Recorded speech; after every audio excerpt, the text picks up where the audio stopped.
ओडिशा राज्य पर बड़ा संकट आ रहा है। ओडिशा के ज्यादातर स्थान जलमग्न हो जाएंगे। भयंकर तूफान से कई सारे जगह विनाश हो जाएंगे। ओडिशा का ज्यादातर जनसंख्या खाद्य संकट और भयंकर बीमारी से समाप्त हो जाएगा।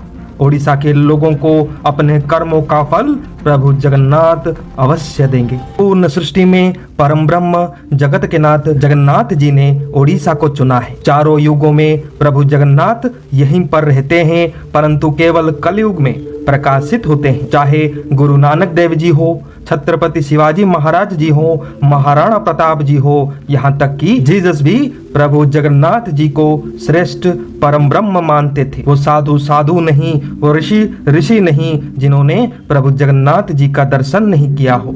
लेकिन आज ओडिशा के लोगों ने जगन्नाथ धाम को बर्बाद ही नहीं बल्कि प्रभु जगन्नाथ जी का घोर अपमान किया है। जगन्नाथ धाम और पवित्र नहीं रहा।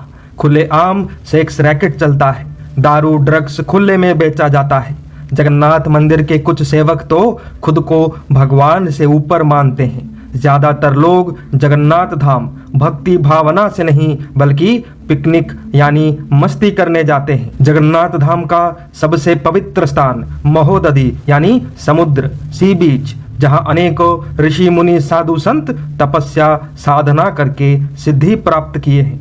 आज वही स्थान पर सिर्फ कलिग्रासित अधर्मी मस्ती करते मिलेंगे।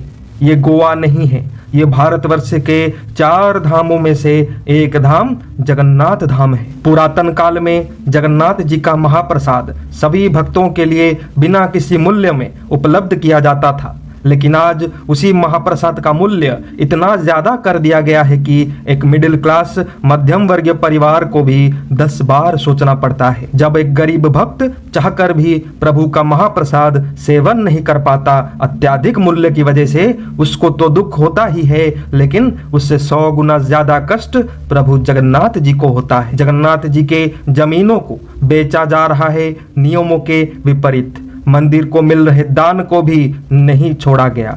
इतना सब होने के बाद भी ओडिशा के ज्यादातर लोग समझ नहीं रहे। फ्री के दारू 500,000 के चक्कर में निकल पड़ते हैं कलिंगासुर के समर्थन में जय जयकार करने। ओडिशा में गरीबी, बेरोजगारी, अन्याय, अत्याचार अपने चरम सीमा तक पहुंच चुका है। इसीलिए तो 600 सालों पहले गुरु अच्युतानंद जी ने ताड़ के पत्ते पर लिख दिया है कि ओडिशा राज्य खंड खंड होकर बिखर जाएगा।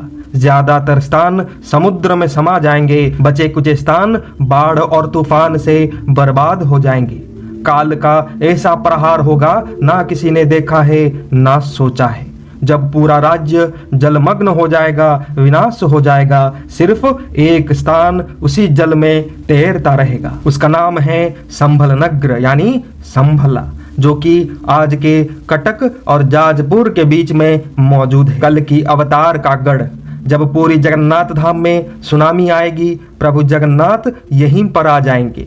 जब जगन्नाथ यहाँ गुप्त हो जाएंगे, छुप जाएंगे, तब कल की महायुद्ध में शामिल होंगे। गुरु अच्युतानंद जी के वाणियों से यह प्रमाणित होता है कि सबको अपने कर्मों का फल अवश्य मिलेगा। परिवर्तन ही इस सृष्टि का नियम है। जो परिवर्तन को ग्रहण नहीं करेंगे, फिर से वही माया जाल के संसार में भटकने के लिए तैयार रहना। इस धर्म युद्ध में आप सबके प्यार, सहायता और योगदान के लिए हृदय से धन्यवाद करता हूँ।